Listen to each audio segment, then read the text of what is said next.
Hi, Hill Avenue families. It's Mrs. Postins with her phonic skills for you. I wanted to share with you something that I use a lot, especially when I'm in school doing my small group phonic work or intervention, and maybe a child isn't sure on a particular sound and it just keeps cropping up. This is something that I often try first. Always enjoyable, engaging, simple and effective. And it's something that I thought could be easily done at home, especially with the morning routine, the bedtime routine, going around the house. I'm sure you've all got the resources that we will need. And it can be applied to either phase 2, phase 3, or even further if needed, and you can incorporate more than one of them. Okay, you can blend across the phases. So to show you today, what I've done first of all is just make myself a couple of flashcards. Nice and simple. They're not the most attractive, and I'm sure the children can get very inventive at home with all their arts and crafts and make themselves their own collection of phonic flashcards, because they can be used for a range of games and learning opportunities that I'll also run through with you in some future videos. So I've got a couple here of flashcards. I'm going to put them face down in front of me, but you can just do it verbally as well. It's just an extra little skill if you've got the flashcard to read and recognise as well as the listening. But the most important resource for what I want to share with you today is a mirror. And it's all about mirror and mouth movements. I always incorporate, especially when we're teaching a new sound in my phonics session, the mirror. And every child will have their own little individual mirror, and it's all about keeping it multi-sensory, keeping it interactive. They are looking, they are moving, we've got that physical element in there, and it helps retain the sound if we can visualize it as well. So not only are we looking at what the grapheme looks like, what does my mouth need to look like when I make that sound and I project it correctly so it makes sense when I'm blending and segmenting my words, when I'm reading, when I'm saying it aloud to help me with my spelling. So it's just all about visualising what a sound looks like when we say it, as well as the written grapheme.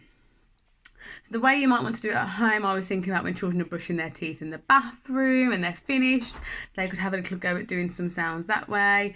Before you go to bed again and you're in the bathroom, they might have a mirror in their bedroom, or a little one like this, and they can have just a few minutes sat with their flashcards having a little go. So I'm going to choose a flashcard that's in front of me and just model how the sound would look in the mirror for you to have a go at home. So I'm going to choose with my magic finger. Magic finger, hop, hop, hop. Magic finger, where will you stop? I've got this one.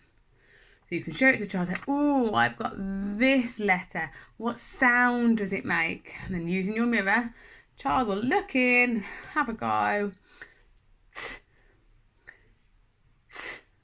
So they're seeing all their teeth when they're making that sound. They're pushing from behind. And they know that's the mouth shape that creates the right sound connecting to the grapheme. Let's have another go. Magic finger, hop, hop, hop. Magic finger, where will you stop? Ooh, you might be able to join in with me on this one. We recognise that one, don't we? Let's make the sound together. Look in your mirror. Nice and big. Ah. Ah. Ah. So it's very different to the tss that we just push through. Ah. Almost visualise biting that apple. Brilliant. Magic finger, hop, hop, hop. Magic finger, where will you stop? Ooh. One of our phase 3 sounds. Anybody recognise it? Look into your mirror, make that sound. Ooh. Ooh. Ooh. So we can have an ooh or an sound ook, b, ook.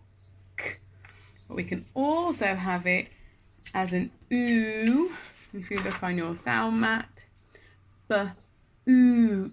So it's very different. So you can see oo, oh, oo, oh.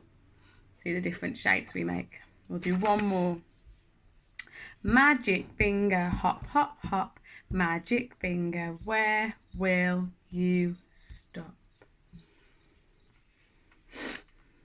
You recognise these? What sounds they make when they're put together? Look into your mirror, have a look at your lips. Shh. Shh. They're seeing how they're pushed forward and teeth together. Shh. Brilliant, well done. It's just a nice, simple task, very limited resources, and can easily be incorporated into your daily routine, especially if you're noticing there's a bit of a gap somewhere or as a sound that's just not quite staying in. It's quite nice to have a repetition of a routine just to go over that in a fun, interactive and multi-sensory way with your mirror mouth movements. Have fun with phonics.